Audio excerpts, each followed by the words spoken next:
بسم اللہ الرحمن الرحیم۔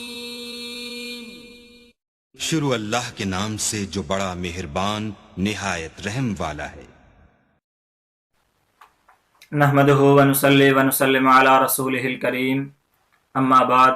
محترم ناظرین، السلام علیکم ورحمۃ اللہ وبرکاتہ۔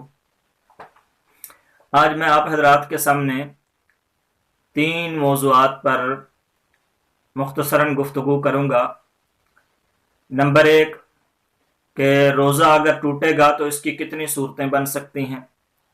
نمبر 2 کہ کون سی صورتیں ہیں جن کی وجہ سے قضا اور کفارہ دونوں لازم ہو جاتے ہیں۔ نمبر 3 کون سی ایسی صورتیں ہیں جن کی وجہ سے روزہ اگر ٹوٹ جائے تو صرف قضا لازم ہوتی ہے، کفارہ لازم نہیں ہوتا۔ تو آئیں دیکھتے ہیں پہلے موضوع کو، پہلے عنوان کو، کہ روزہ اگر ٹوٹے گا تو اس کی کتنی صورتیں بن سکتی ہیں۔ تو ناظرین 4 صورتیں بن سکتی ہیں۔ نمبر 1 یا تو آمدن روزہ ٹوٹے گا، یا خطاً روزہ ٹوٹے گا۔ نمبر 3 سہون روزہ سہون ہوگا، اور نمبر 4 جو ہے وہ اکراہن۔ یہ 4 صورتیں بن سکتی ہیں۔ آمدن کا کیا مطلب ہے؟ تو آمدن کا مطلب یہ ہوتا ہے کہ روزہ یاد بھی ہو اور انسان بغیر مجبوری کے روزہ توڑنے والا کوئی عمل کر لے۔ نمبر 2 خطاً کا مطلب یہ ہوتا ہے کہ روزہ تو یاد ہوتا ہے لیکن روزہ توڑنے والا جو عمل کیا جا رہا ہے وہ ارادتاً نہیں ہوتا۔ مثال کے طور پر اگر کسی آدمی نے کلی کرتے ہوئے اس کے حلق تک پانی چلا جاتا ہے، تو جھٹکا لگنے سے اس کے حلق تک پانی چلا گیا، تو اب اس کا روزہ ٹوٹ تو جائے گا، لیکن اس نے جان بوجھ کر یہ عمل نہیں کیا، بلکہ اس سے غلطی سے ایسا ہو گیا ہے۔ تو بہرحال اس سے روزہ ٹوٹ جاتا ہے، لیکن اس میں گنہگار ہوتا ہے، توبہ بھی کرنی چاہیے۔ تیسری صورت یہ ہوتی ہے سہون کی، کہ اس کا مطلب یہ ہوتا ہے کہ روزہ بھی یاد نہیں ہوتا اور انسان روزہ توڑنے والا کوئی عمل کر لیتا ہے۔ مثال کے طور پر بھولے سے کھا لیتا ہے، بھولے سے پی لیتا ہے، تو اس سے بہرحال روزہ نہیں ٹوٹتا اور اس کے اندر گناہ بھی نہیں ہوتا۔ چوتھی صورت یہ ہے کہ اکراہن کی، کہ اگر کوئی آدمی کسی کو مجبور کر دے کہ تو روزہ توڑ دے، یعنی اس گن پوائنٹ پر مجبور کر دیتا ہے، کسی بھی اور طریقے سے ایسا مجبور کر دیتا ہے کہ جس کو مجبور کیا جا رہا ہے اسے پتہ ہے، اسے یقین ہو گیا کہ اگر میں نے روزہ نہ توڑا تو یہ تو مجھے ہلاک کر دے گا۔ تو ایسی صورت میں بھی اگر وہ روزہ توڑ دیتا ہے تو اس سے روزہ ٹوٹ جائے گا، مگر یہ گنہگار نہیں ہوگا۔ تو خلاصہ یہ نکلا کہ 3 صورتوں میں روزہ ٹوٹ جاتا ہے۔ مثال کے طور پر آمدن، خطاً اور اکراہن۔ درمیان والی جو صورت رہ گئی سہون کی، تو اس سے روزہ نہیں ٹوٹے گا۔ تو یہ میں نے فائدے کے طور پر 4 صورتیں آپ حضرات کے سامنے رکھ دی ہیں۔ اب آئیں دوسرا عنوان، کہ کون سی ایسی صورتیں ہیں جن کی وجہ سے قضا اور کفارہ دونوں لازم ہو جاتے ہیں۔ قضا اور کفارہ، اس کے متعلق میں نے پچھلی ویڈیو میں شاید، یا اس سے پچھلی ویڈیو میں نے وضاحت کر دی تھی مختصر انداز میں۔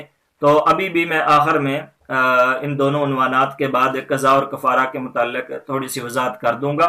پہلے یہ سمجھ لیں کہ وہ صورتیں جن کی وجہ سے قضا اور کفارہ دونوں لازم ہوتے ہیں۔ اب یہ کتنی صورتیں ہیں؟ تو یہ 7 صورتیں ہیں۔ دیکھتے جائیں۔ نمبر 1، اب یہاں پر روزہ کن چیزوں سے ٹوٹے گا ان کی بات نہیں ہو رہی، کیونکہ وہ تو میں پیچھے بیان کر آیا ہوں تفصیل کے ساتھ۔ تو یہاں پر صرف یہ صورتیں سمجھ لیں جن کی وجہ سے قضا اور کفارہ دونوں لازم ہوتے ہیں۔ تو پہلی صورت کہ روزہ توڑنے والے نے جو روزہ توڑا ہے وہ ادائے رمضان کا روزہ ہو۔ رمضان کے علاوہ کا روزہ اگر توڑتا ہے تو اس پر کفارہ لازم نہیں ہوتا، یہ سمجھنا ضروری ہے۔ ہاں، قضا ضرور لازم ہوگی اس پر۔ تو بہرحال ادائے رمضان کا روزہ ہو، رمضان المبارک کا کوئی روزہ ہو، دوسری صورت یہ ہے کہ یہ جو روزہ توڑنے والے نے روزہ توڑا تو اس میں جو نیت ہے وہ رات سے نیت کی ہوئی ہو.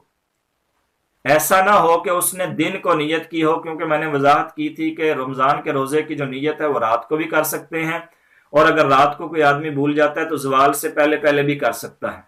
تو یہ جب کفارہ لازم ہوگا تو اس میں یہ صورت بھی شرط بھی ذہن میں ہونی چاہیے کہ رات کو نیت کی ہوئی ہو، پھر توڑ دیا تو پھر کفارہ لازم ہوگا. اور تیسری صورت یہ ہے کہ قصدن روزہ توڑا ہو، جان بوجھ کر بغیر کسی مجبوری کے روزہ توڑ دیا ہو، تو اب اس صورت میں بھی کفارہ اور قضا دونوں لازم ہو جائیں گے. چوتھی بات یہ ہے کہ کوئی عذر شرعی بھی نہ ہو. عذر شرعی مطلب کوئی روزے کے درمیان شدید قسم کا بیمار ہو گیا، دوائی کھانا پڑ گئی، یا ویسے بھی ڈاکٹر نے کہا کہ اس کو کچھ کھلائیں پلائیں، تو یہ عذر شرعی ہے. ٹھیک ہے، تو عذر شرعی نہ ہو، بغیر عذر شرعی کے روزہ توڑ دیتا ہے تو اس صورت میں بھی قضا اور کفارہ دونوں لازم ہو جائیں گے. پانچویں صورت ہے جنایت کامل ہونی چاہیے. جنایت کامل مطلب جرم کامل ہونا چاہیے. اس کی مثال یوں سمجھ لیں کہ جس آدمی نے روزہ توڑا ہے وہ ایسی چیز ہونی چاہیے جس میں لذت ہو. مثال کے طور پر پھل کھا لیتا ہے، فروٹ کھا لیتا ہے، اس کے علاوہ دودھ پی لیتا ہے، اس کے علاوہ کیا نام ہے آپ روٹی کھا لیتا ہے. تو جو بھی صورت اس میں آئے جس میں لذت ہو، ایسی چیز سے روزہ توڑے گا تو پھر ہی اس پر قضا اور کفارہ دونوں لازم ہوں گے. مثال کے طور پر دیکھیں، کیلے کے چھلکے کھا لیتا ہے، تو اب یہ کیلے کے چھلکے ان میں لذت وغیرہ کوئی نہیں ہے. اور اسی طرح انڈے کے چھلکے کھا لیتا ہے، ٹھیک ہے، تو اس میں بھی لذت وغیرہ کوئی نہیں ہے. اسی طرح بہت قسم کی کڑوی قسم کی دوائی کھا لیتا ہے، تو اب اس میں بھی لذت نہیں. ایسی چیزیں جن سے لذت حاصل نہیں کی جا سکتی، ان سے اگر یہ کھا لیتا ہے تو ان سے کفارہ لازم نہیں ہوتا. تو بہرحال جنایت کامل ہونی چاہیے، مطلب یہی ہے کہ لذت والی چیز سے روزہ توڑا ہو تو پھر اس سے قضا اور کفارہ دونوں لازم ہو جائیں گے. چھٹی چیز جو ہے وہ ہے جسمانی تعلق. جسمانی تعلق کے ذریعے روزہ توڑا ہو. مثال کے طور پر بیوی کے ساتھ مباشرت کر لی ہے تو یہ جسمانی تعلق یہ بھی جو ہے جنایت کو کامل کرتا ہے. ایسی صورت میں بھی روزہ جو ٹوٹے گا وہ اس کے ساتھ ساتھ کفارہ اور قضا دونوں لازم ہو جائیں گے. اور ساتویں جو چیز ہے وہ ہے کہ اللہ کی نافرمانی کا ارادہ بھی نہ کیا ہو. کیا مطلب؟ اس کا کیسے پتا چلے گا؟ اس کا یوں پتا چل سکتا ہے کہ ایک آدمی نے ایک دفعہ یا دو بار تو ایسا کر لیا، مجبور ہو چکا تھا بہت زیادہ، تو اس نے کیلے کے چھلکے کھا لیے، اسی طرح کوئی کڑوی دوائی کھا لی، کوئی ایسی صورت جس میں لذت نہیں تھی وہ کھا کے اس نے روزہ وغیرہ توڑ دیا. یہ ایک دو بار سے تو کہا جائے گا کہ اس کی مجبوری تھی، تو اب اس پر قضا کفارہ اس پر لازم نہیں ہوگا شریعت کی طرف سے. لیکن اگر یہ آدمی معمول بنا لیتا ہے، عادت بنا لیتا ہے، ٹھیک 2-3 روزوں کے بعد پھر ایسا کرتا ہے، پھر 2-3 روزوں کے بعد پھر ایسا کر لیتا ہے، اور اس کو نام یہ دیتا ہے کہ نہیں جی دیکھو میں نے تو لذت والی چیز نہیں کھائی، تو اس صورت میں کیا ہوگا؟ پھر اس کو کہا جائے گا کہ اس نے اللہ کی نافرمانی کا ارادہ کیا ہوا ہے، بے شک زبان سے وہ نہیں کہہ رہا، کیونکہ بار بار ایسا جو کر رہا ہے. تو اس صورت میں پھر اس پر قضا اور کفارہ دونوں کا حکم لاگو کریں گے، شریعت لاگو کر دے گی، اور پھر اس پر قضا اور کفارہ دونوں لازم ہو جائیں گے. تو یہ میں نے 7 صورتیں آپ حضرات کے سامنے رکھی ہیں جن صورتوں میں قضا اور کفارہ دونوں لازم ہو جاتے ہیں.